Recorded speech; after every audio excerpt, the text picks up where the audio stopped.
All right, we're going to review a key concept that applies when we're studying AC circuits, which is this idea of RMS, or root mean squared, versus peak quantities, which is talked about a little bit in section 9.4 of the textbook as well.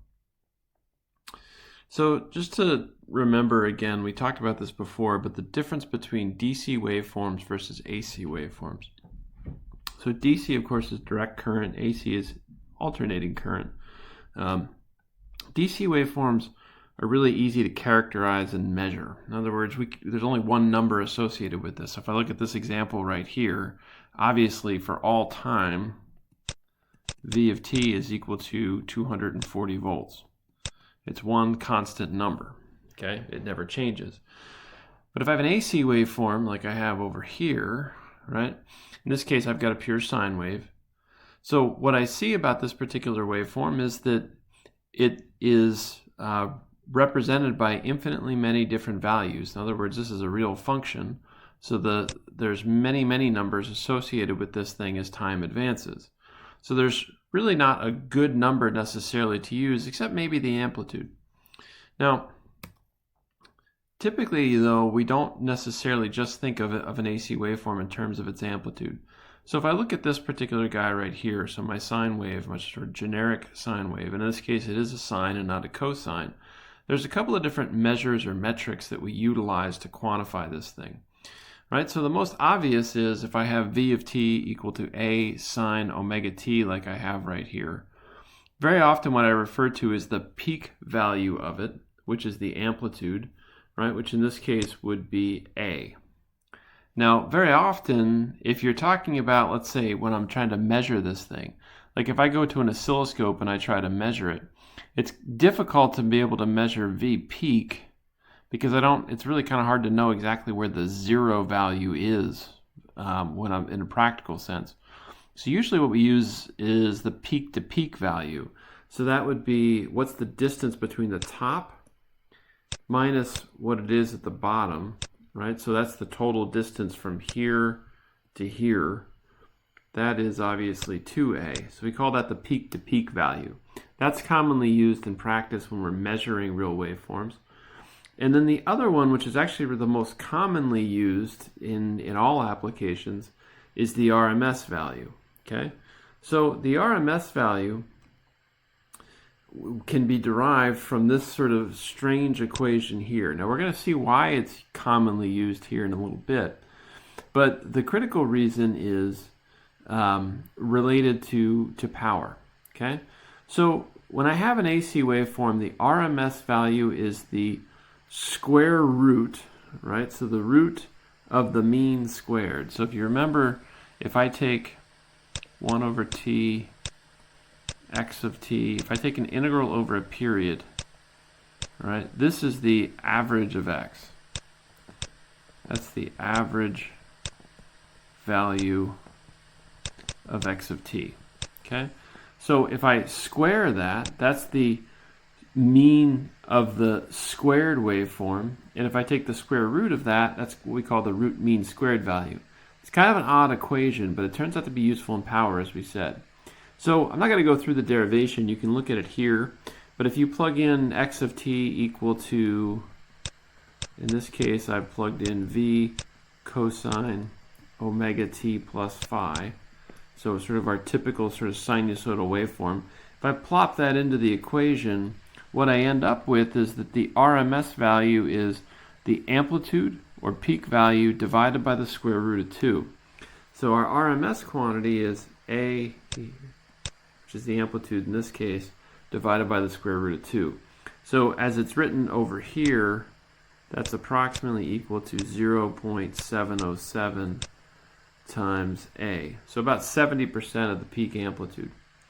Now, why that's immediately obvious that it's useful is not totally clear, but it's very commonly used in practice, and most of our multimeters measure that way.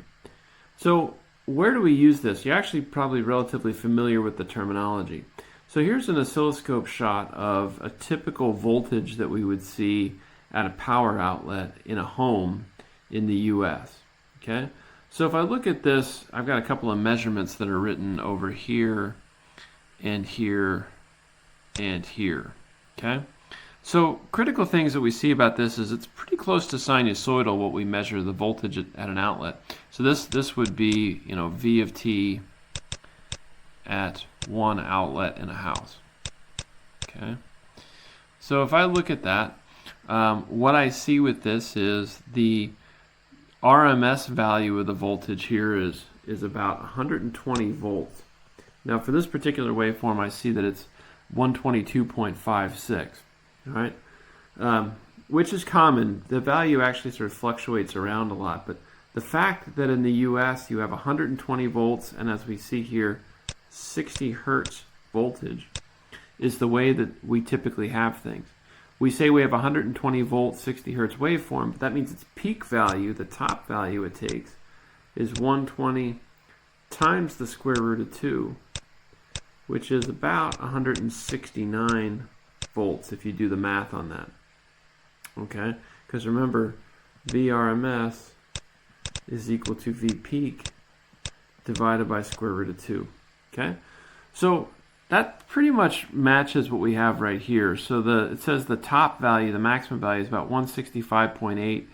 It says the AC value here, so sometimes RMS value is called the AC value, is 122.56. And the frequency here is pretty close to 60 hertz.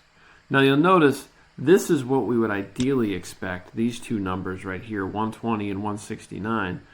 That's pretty close to what we have in practice, which, you know, if I was really careful, I might actually see that those values here that are measured are probably closer to my ideal values, but there's measurement errors that kind of come into play there for various reasons.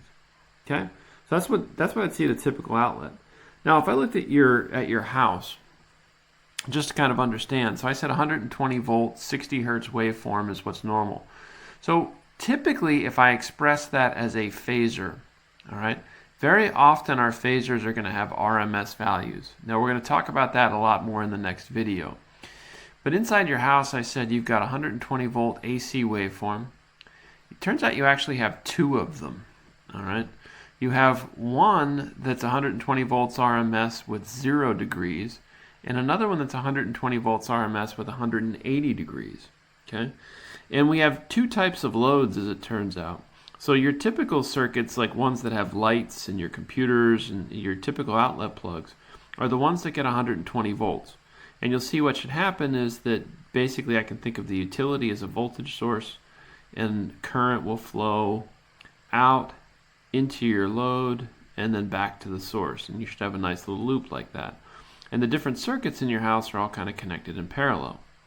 Well, because the utility gives you two voltages, one at 120 degrees with 0 angle and one with 120 degrees at 180 degrees angle, I can actually get a much bigger voltage out of that. So if you think about what's happening here, all right, so sometimes we call that phase 1 and phase 2.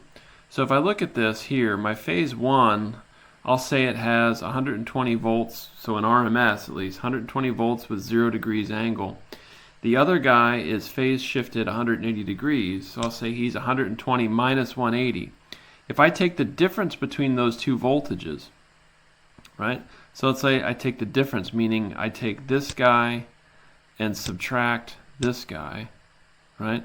I'll get 120 minus 120 becomes 240 volts. So what I get is a waveform that's twice as big.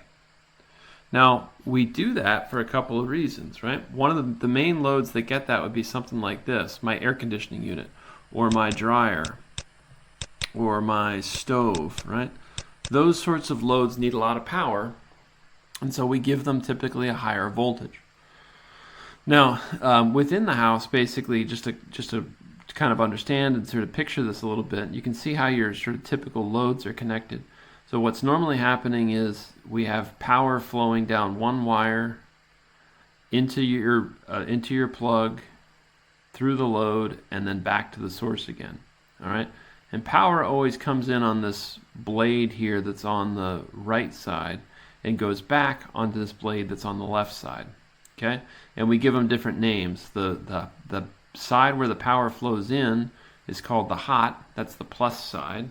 Okay. And then the minus side over here is called the neutral. Now for your dryer or your air conditioner or something like that, what you see is you have this guy over here, so you have 2 plus values basically. This guy would be the 120 angle 0, and this guy would be the 120 angle 180. Okay, and together they'll give you a voltage that's twice as large. Now we'll talk more about that because we have different types of systems that exist, like three-phase systems and things, and we'll discuss that more. The key takeaway for us right now is that typically we're going to refer to our AC waveforms using the RMS value that's associated with the wave. If I wrote this in terms of peak quantities, usually we take the RMS value and multiply it by the square root of 2.